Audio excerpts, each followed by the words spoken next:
Hi, this is Ashish R. Bidekar, and welcome to my podcast, The ARB Show. I am thrilled to introduce today's guest, Kedar. Kedar is a good college buddy, and it was good to reconnect with him a few weeks back at a mini reunion lunch. And it's amazing because he not only is a competent and a expert in his professional field, but he also has two amazing pursuits, two amazing passions, and we have heard about work and life balance, right? And when you say life, it is just going home and sleeping, right? Nothing doing much productive. But here's Kedar, who, along with his professional pursuits, is doing some two passion projects, which are really inspirational. I really found it inspirational when I spoke to him, and hence thought of inviting him for this podcast show. Kedar, welcome to the show. Do share more Thank you, about your life. Ashish. Do share more about your life journey so far and how you are following your three passions. Absolutely, I will. And I'm thrilled to be here, Ashish. And like you said, it was so good to reconnect after so many years. I think when we met in Bombay, or Mumbai, it was after so many years. And again, great to be here on your podcast and excited to chat with you. Great. So maybe just let's go over your life journey so far, and then we can go into what your three passions are. Sure, I'll quickly cover what I've been doing so far. So, as you know, we both of us were in Parallel College back in Mumbai. After my 12th, I joined engineering. Did my engineering in control systems instrumentation. Then, in the year of 1995, I left for US and I did my master's in electrical engineering and computer science from University of Minnesota, Minneapolis, St. Paul. After that, I joined semiconductor industry. I think a lot of people must have heard about it now. VLSI or semiconductor are the terms that are normally used to describe that industry. So I joined that industry right out of my master's and then worked in Minneapolis, St. Paul for about 12 years. And then I moved to California, Silicon Valley, and worked there for about 8 years. So overall, I spent about 20 years working and also being a student and working in the US. Also did my business degree from University of Minnesota later on as I was doing my full-time job. Then in 2015 we moved to India. We always wanted to move back and worked in a company here, again an MNC in the same field of semiconductors. Worked there for about 5 years, and then about 3 years ago I left my full-time job and started consulting. So right now I'm consulting a couple of companies. One is a big MNC company, and other is a startup in the semiconductor space. So right now, yeah. So I'm, like I said, I'm a part-time consultant, and as you introduced me, I'm also pursuing a couple of other interests of mine. But we'll get to that later. Great. So if I just give a teaser, so one of your passion is writing. So tell us how you got into creative writing and what are you doing currently? Sure, Ashish. I started pursuing my writing passion, creative writing passion, back in the US. I was actually working with a friend of mine who was also an engineer, and we would shoot short films and write scripts and come up with our own ideas and do a lot of brainstorming. So all this started way back in the US. But when I actually moved to India, I started working with a famous Marathi director and writer here in Pune, and we started co-writing and co-developing ideas. I had published my own novella back in 2015, and it's out there. It's called Border Post 99, No Man's Land. And after that, like I said, we started working on movie ideas, script ideas, web series. Now there are a lot of platforms that are out there. So one film that we wrote is called Kaun Praveen Tambe, and it's out there on the OTT platform. We also work on a Scam 2003, which is sort of a follow-up to Scam 1992 that became pretty popular. So this scam series is on Abdul Karim Telgi, on stamp paper scam. And then we are also currently working on a biopic of a famous Marathi actor, and then a couple of other ideas. But to answer your question, yeah. So like I said, it started back in the US, and then I basically just followed it up. And fortunately, I got an opportunity here in India as well to pursue it. So I've been pursuing it for now about almost 20 years or so. That's great. And fun fact, I also was very happy to see your name in IMDb. Oh yeah, thank you. So that's great. So let's come to your third passion, which is history. So tell us more about that. And interestingly, it is not academic history, just reading, but doing some actual action, right? And which is really great. So tell us more about it. Sure. Like you said, Ashish, I've been a history buff from my childhood. Started reading a lot of great history novels, both in Marathi and then later on in English. Then when I moved to India, and we always would, I think like many of us would visit historical places, heritage places all around the world. When we moved back to India, we again, being in Pune, benefit of being in Pune is basically we are close to so many of our great ancient forts, historical forts. So we started visiting them, and one thing that we noticed was the stark difference between how the heritage places are maintained in India versus how it's outside in countries outside India. And one thing that we noticed, especially on the forts around Pune, is that there's a lot of trash and garbage out there. So what we decided was, not to only visit those forts, but whenever we go there, we started collecting the trash, and it started about 7 years ago.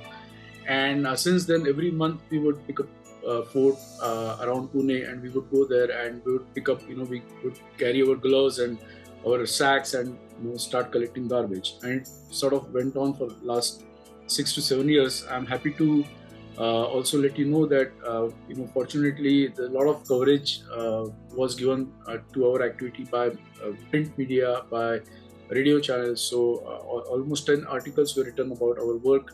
We were interviewed by radio channels, two famous radio channels here in Pune, at least 6 or 7 times.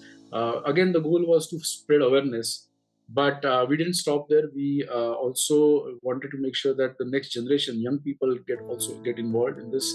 So we were fortunate enough to work with few colleges here, and we would get about 50 to 100 volunteers every time we would go to the fort, and so that young people, next generation, got involved in the same activity.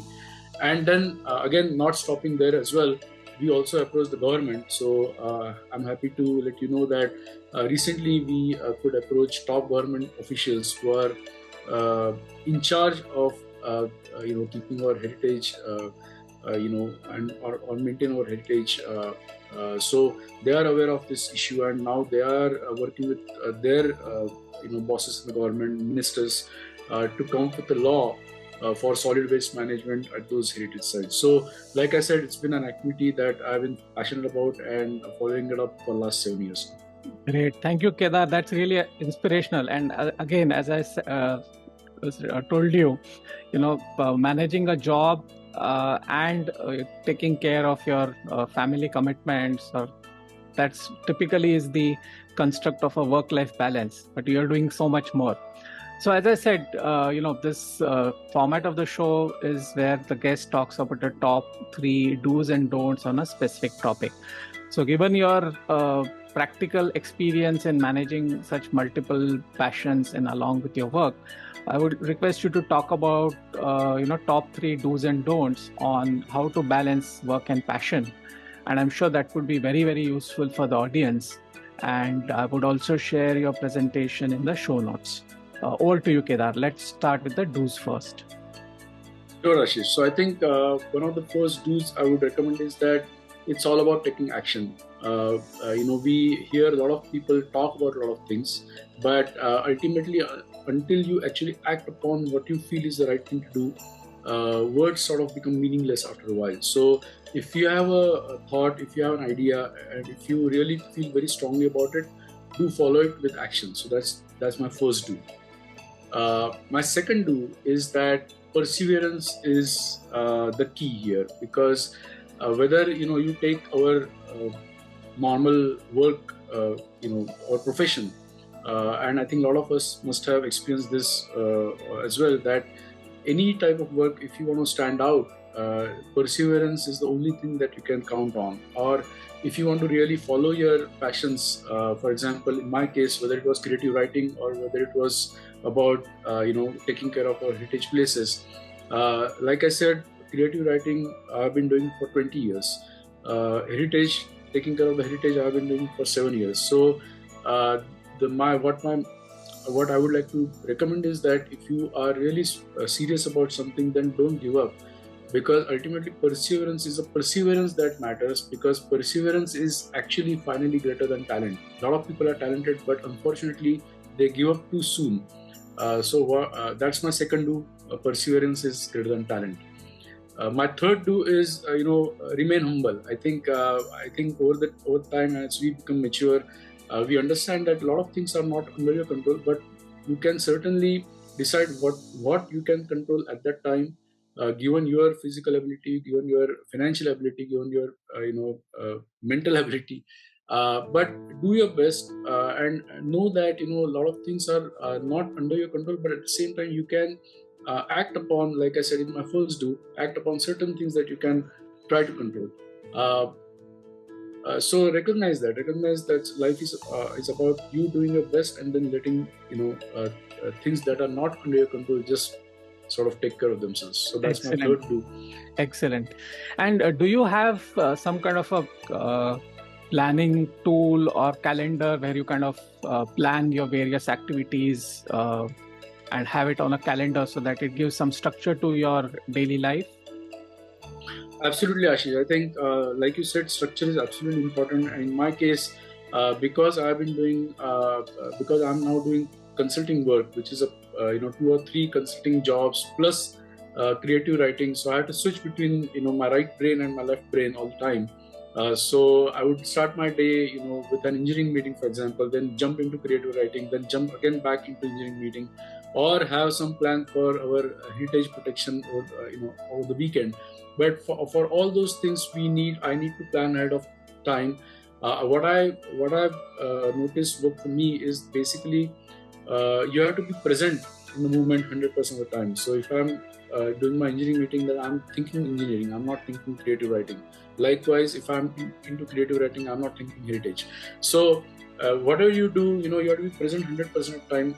Then after that, over the time, you realize that it becomes a mental habit, that whenever you jump into certain thing, you are completely into it, and I think it becomes a mental habit. And then like we all do, we keep planners, we have our calendars.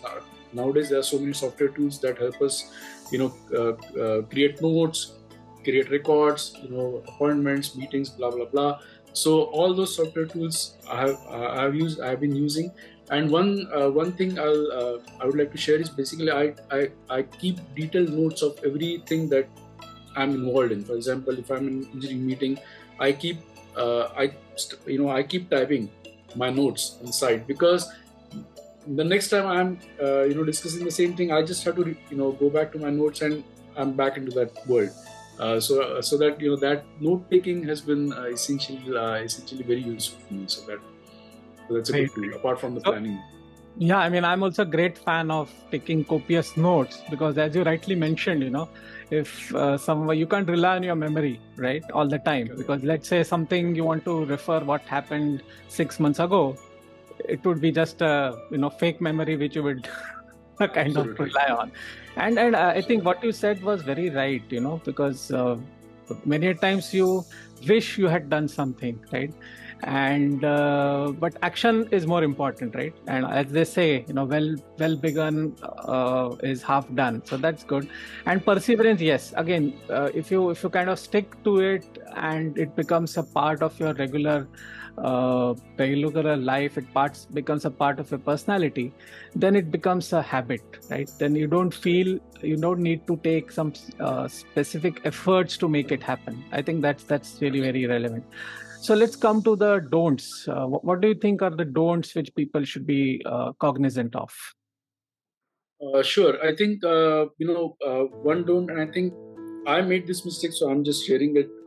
I used to be very sensitive about what people may think about me, or my actions, and but as we mature again, we quickly understand that people are not really thinking about you.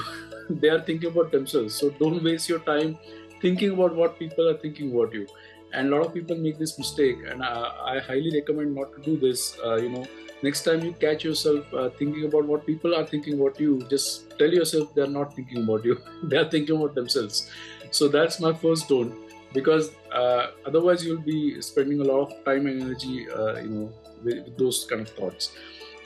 Second don't I would like to share is basically don't waste your time with people with negativity. And I think this is a mistake that a lot of us do, and we always try to please people who are negative towards us, and we forget to spend our time and energy on people who actually love us or who actually care for us. And we spend a lot of time in pleasing somebody who doesn't really care about us or who doesn't really like us. So there is no point in spending time with people with negativity. And we all have these emotional radars to detect who the people are with negative vibes.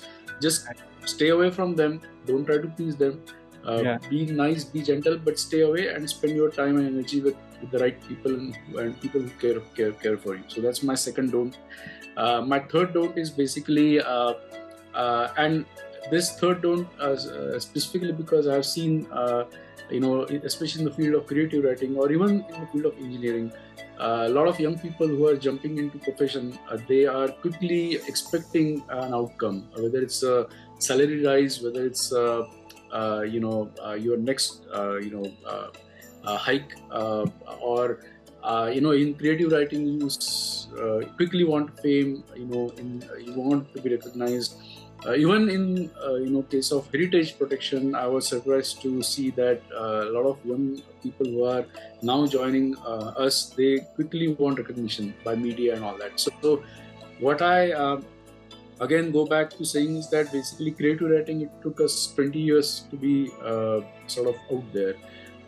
In heritage protection, it took us 7 years. Engineering, we all know it takes a lot of time. So again, goes back to perseverance, but at the same time, don't focus on fame. Focus on the quality of your work. Quality of your work will get you all the other fruits that you probably want. So that's my third Very point. true, very true. I think there's a famous Naval Ravikant quote which says it takes 10 years to build a career in anything, right? Or expertise in anything. That's very true. And I think the observation you said about not thinking about what other people would think is a very valid observation, because let them do their job, right?